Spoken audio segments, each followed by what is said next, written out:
Bueno, pues muchas gracias por estar aquí. La verdad son muy poquitos y a mí me hubiera gustado que estuvieran más los cirujanos porque tenemos que hacer un equipo de trabajo y la verdad el dolor es una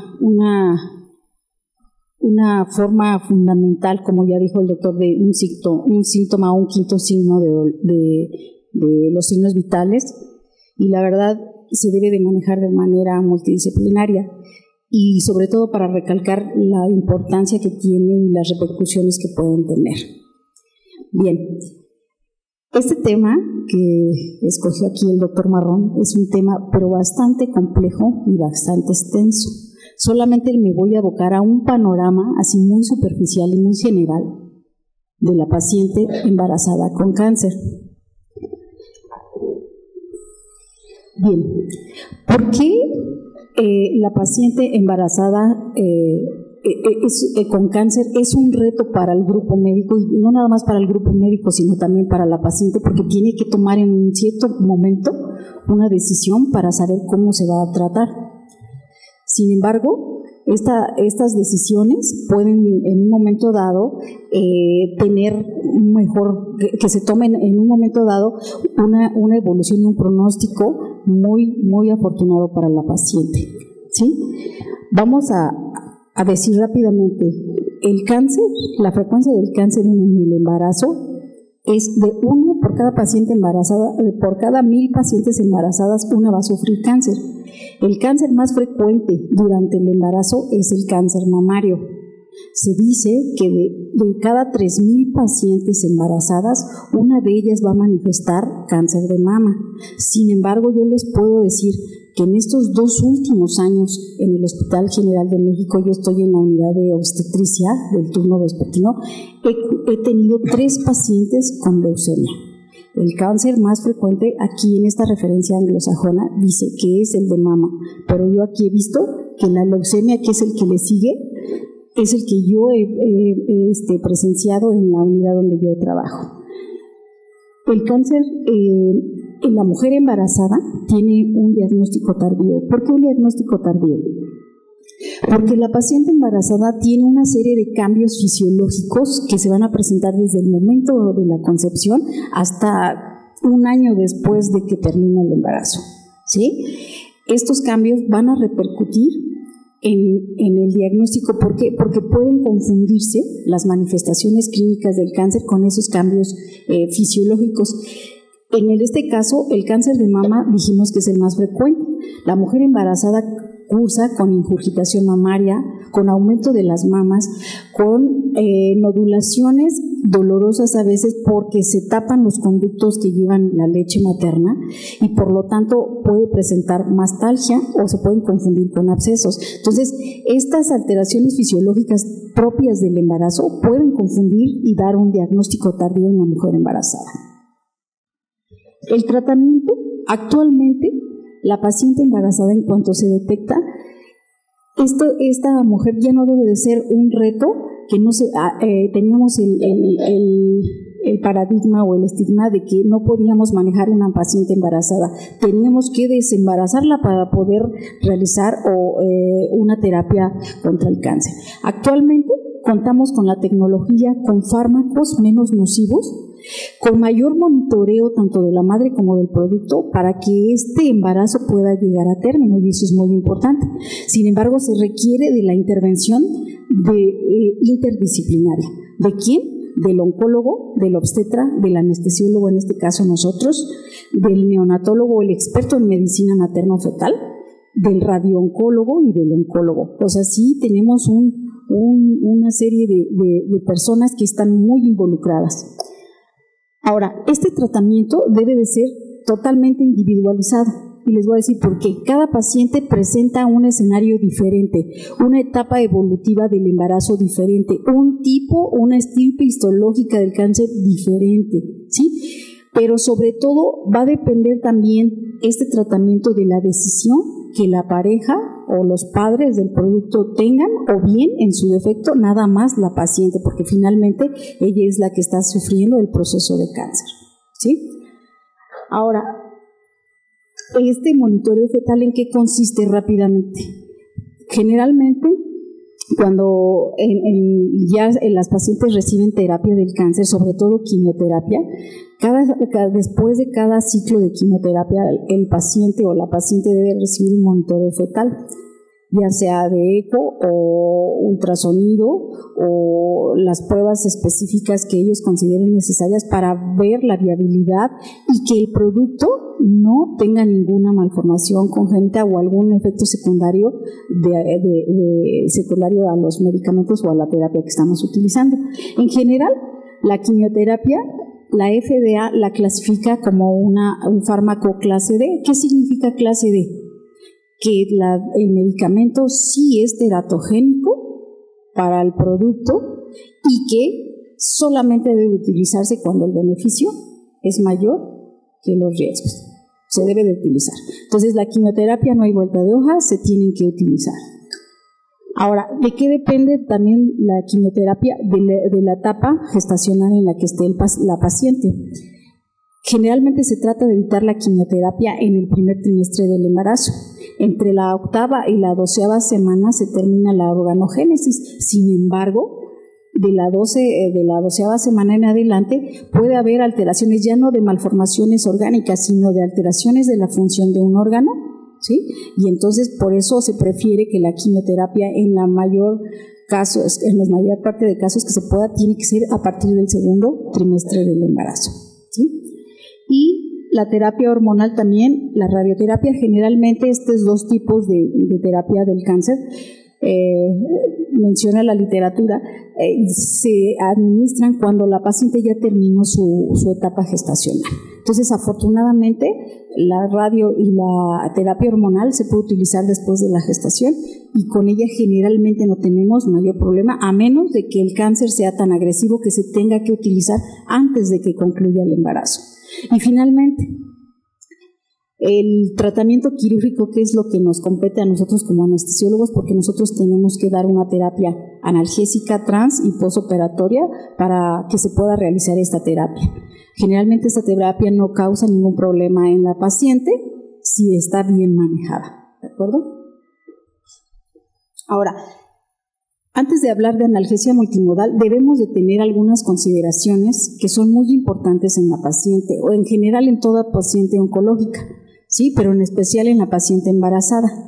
No voy a ahondar en ninguno de estos factores porque no nos alcanzaría el tiempo para desglosarlo. Sin embargo, nada más les voy a decir que la valoración preanestésica o preoperatoria es muy, muy importante, porque con esta vamos a detectar factores de riesgos de la paciente, y ahora que está de moda los embarazos con obesidad, los embarazos con diabetes, los embarazos con hipertensión arterial, que ya tenemos enfermedades crónico-degenerativas en etapa reproductiva, esto es muy importante. Y estos factores de riesgo pueden agravar, ¿sí?, la agresividad del cáncer o de la intervención de la cirugía en estos pacientes. Entonces, sí debemos de detectarlos. Eso es lo más importante. Y lo que nos compete, bueno, pues selección de la técnica anestésica. Ahorita vamos a ver qué repercusiones puede tener la paciente con cáncer, sí, con todo lo que nosotros utilizamos de medicamentos durante el transanestésico, durante el manejo del dolor y la utilización de otros fármacos que son adyuvantes de la anestesia o de la analgesia. Bien, rápidamente, ¿qué otras consideraciones debemos de saber? El cáncer es una enfermedad que cursa con estrés oxidativo crónico. Esta enfermedad o este estrés oxidativo crónico lo que nos va a hacer es que la paciente, desde el momento en que tiene el cáncer, curse con inflamación crónica. Esta inflamación crónica va a activar la liberación de sustancias, ¿sí?, que son potencialmente dañinas y que pueden promover el crecimiento y la metástasis del cáncer. Estas sustancias son factores de transcripción, son moléculas de señalización celular que promueven la proliferación de células tumorales y factores de crecimiento, citocinas y sustancias mediadoras de la inflamación. Entonces, como ven, la paciente con cáncer no se conforma con ser un binomio, no se conforma con tener alteraciones fisiológicas propias del embarazo, sino también, per se, la enfermedad del cáncer tiene un fondo inmunológico e inflamatorio muy importante.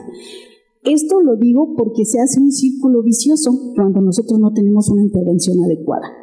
El trauma quirúrgico o la respuesta al trauma quirúrgico también, si ya dijimos que el cáncer es una enfermedad inflamatoria crónica, el trauma quirúrgico nos va a generar una inflamación aguda, con un excedente de liberación de todas estas sustancias que ya les mencioné, ¿sí? Que va a activar fibras nerviosas nociceptivas, fibras nerviosas simpáticas y activación, por lo tanto, a través de esta liberación de sustancias, las neuronas y células no neuronales. ¿Cuáles son las células no neuronales? Son las células inmunológicas. Se van a activar macrófagos, se van a activar linfocitos y van a liberarse más sustancias inflamatorias y proinflamatorias que me van a hacer que esta respuesta al trauma quirúrgico se amplifique y de una lesión local se haga una respuesta sistémica. Entonces, si nosotros no hacemos una buena intervención como anestesiólogos, esto se hace un círculo vicioso y lo tenemos que cortar desde aquí. ¿De acuerdo? Bien, ¿qué impacto tiene a diferencia de otros pacientes que no tienen un padecimiento de cáncer previo? La cirugía actualmente ya se sabe y hay mucha literatura que la manipulación quirúrgica por sí misma promueve el desarrollo o la metástasis a través de varios mecanismos. En este caso, la manipulación quirúrgica, ya les dije, va a promover liberación de factores inflamatorios y citocinas proinflamatorias, activa las fibras simpáticas a través del eje hipotálamo, libera la manipulación células tumorales y factores proangiogénicos, factores de crecimiento locales y sistémicos que van a promover que estas células tumorales salgan a la circulación sistémica y hagan metástasis.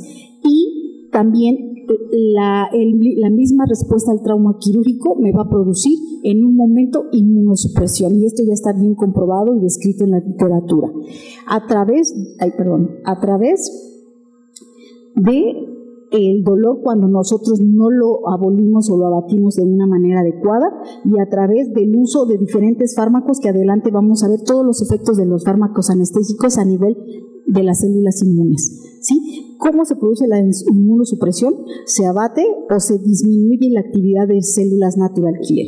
Las células natural killer, los linfocitos T citotóxicos, el linfocito T1 y el linfocito T2 o helper son moduladores de la respuesta ante un agente desconocido o una célula desconocida. Entonces, si nosotros con nuestras maniobras de anestesia o nuestros fármacos de anestesia producimos inmunosupresión, pues también favorecemos que la paciente pueda tener durante y después de la cirugía metástasis o recidiva del cáncer. Entonces, en conclusión de lo que acabamos de decir, hay factores preoperatorios o factores de riesgos que me van a incrementar la recurrencia de metástasis, así como el mismo trauma quirúrgico y la respuesta inmune e inflamatoria que se genera. Estas consecuencias a veces son muy infravaloradas y los cirujanos muchas veces no lo toman en cuenta, ¿sí? Bien, ahora sí, ya vamos a dar, ya después de todo esto, de este pequeño panorama de la paciente con cáncer, vamos a hablar ya lo que es propiamente la anestesia o la analgesia multimodal. Nosotros como anestesiólogos, desde el momento que ya hicimos nuestra valoración, ya individualizamos, porque es bien importante individualizar el tratamiento de cada paciente, porque cada paciente, les voy a poner el ejemplo, las pacientes con leucemia que yo había tenido, una era para el legrado, otra era para una revisión de cavidad después de un parto normal y la otra para una cesárea. Cada panorama clínico es diferente, las condiciones de las pacientes y la etapa de gestación es diferente. Entonces, las decisiones que nosotros tomemos también van a depender de todo este panorama clínico en el que se encuentra el paciente. Entonces, también hay que individualizarlo. Sin embargo, de manera general, ¿qué tenemos que hacer como anestesiólogos?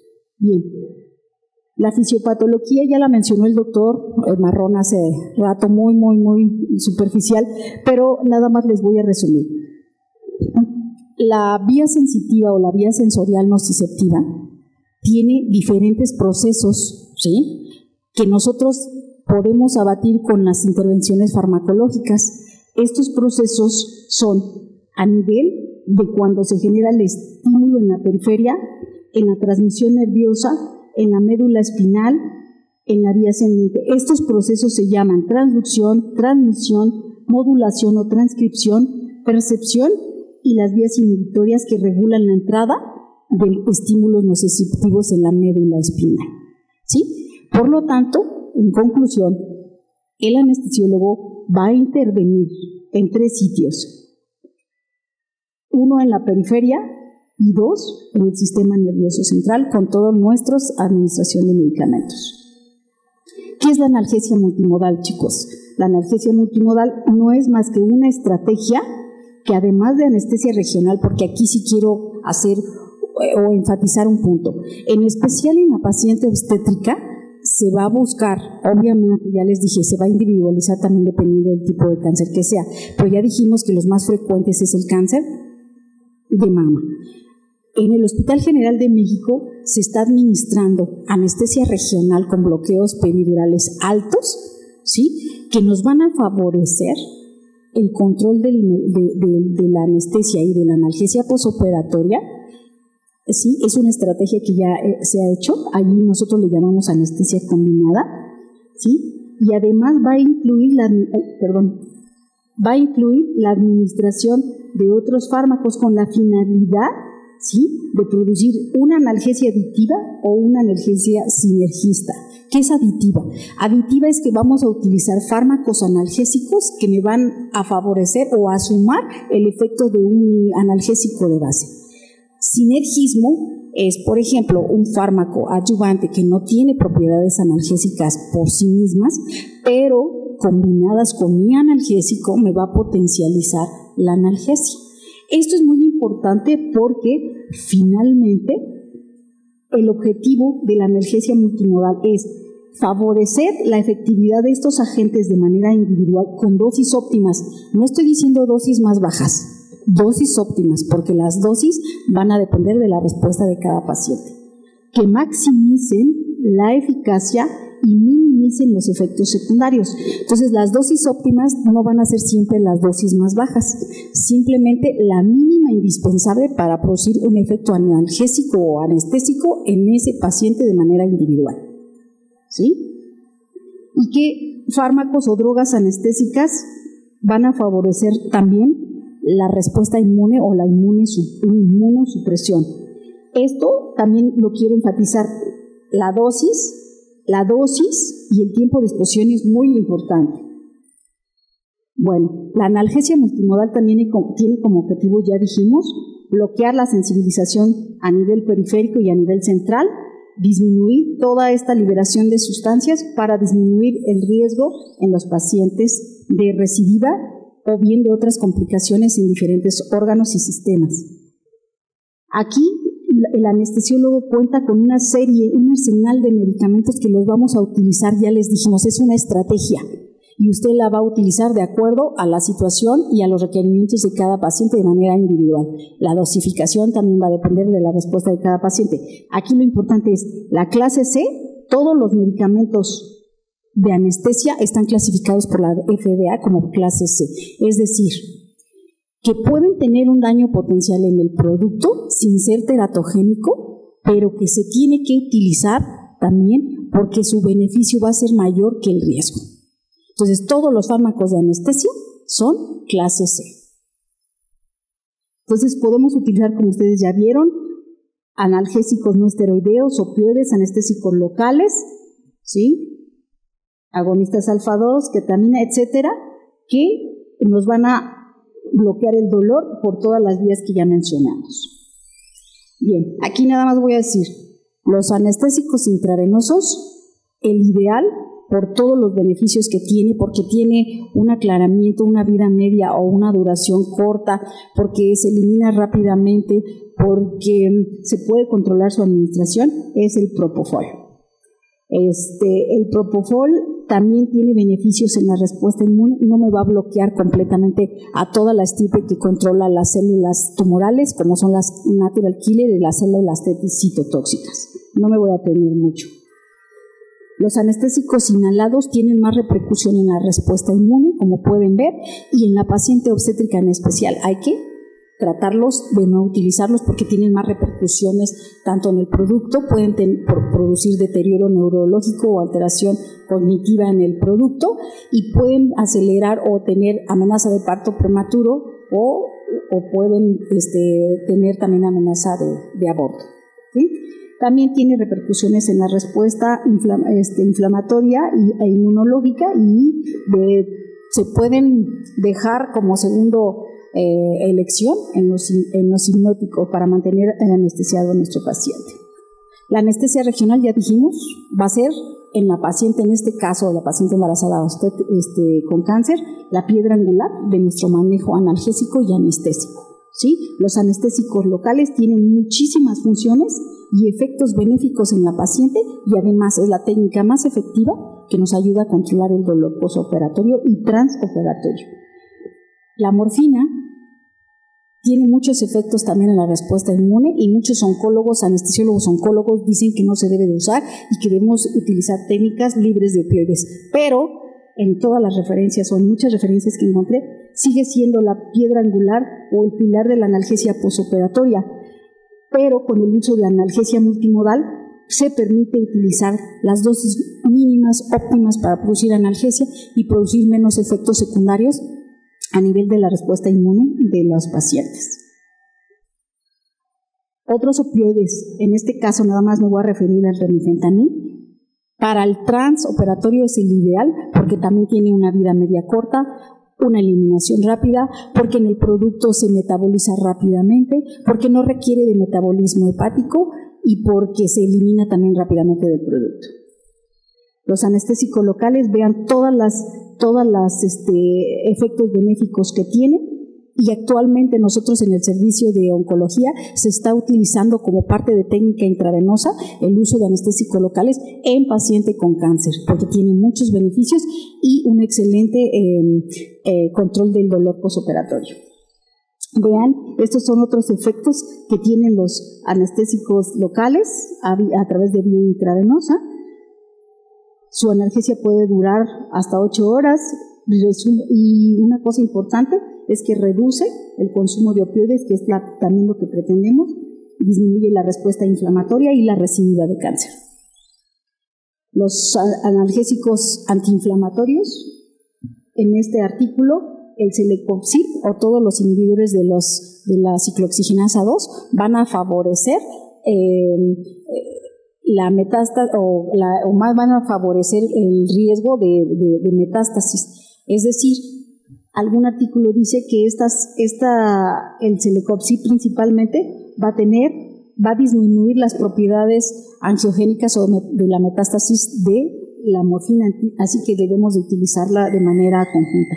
Y últimamente se están utilizando también, me atreví a ponerlo, los beta bloqueadores. Los beta bloqueadores se están utilizando a nivel en cirugías de cáncer de mama, porque se ha visto que los beta bloqueadores disminuyen, ¿sí?, la norepinefrina inducida por este cáncer y por lo tanto la migración de células tumorales, con una incidencia de metástasis más baja y con una mortalidad a 10 años de 71%.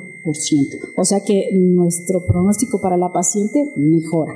Y ya para terminar, yo sé que es un tema muy largo y la verdad resumirlo costó mucho trabajo, pero finalmente la piedra angular, ya lo dije, del tratamiento es la anestesia regional y este es un estudio, un metaanálisis donde incluye en este estudio 18 estudios de manera prospectiva y retrospectiva, donde concluyen que la anestesia epidural o la analgesia epidural posoperatoria se asocia a mayor supervivencia de la paciente con tumores operables. Eso sería todo y muchas gracias. Si alguien quiere después alguna información, se la podemos dar, pero gracias.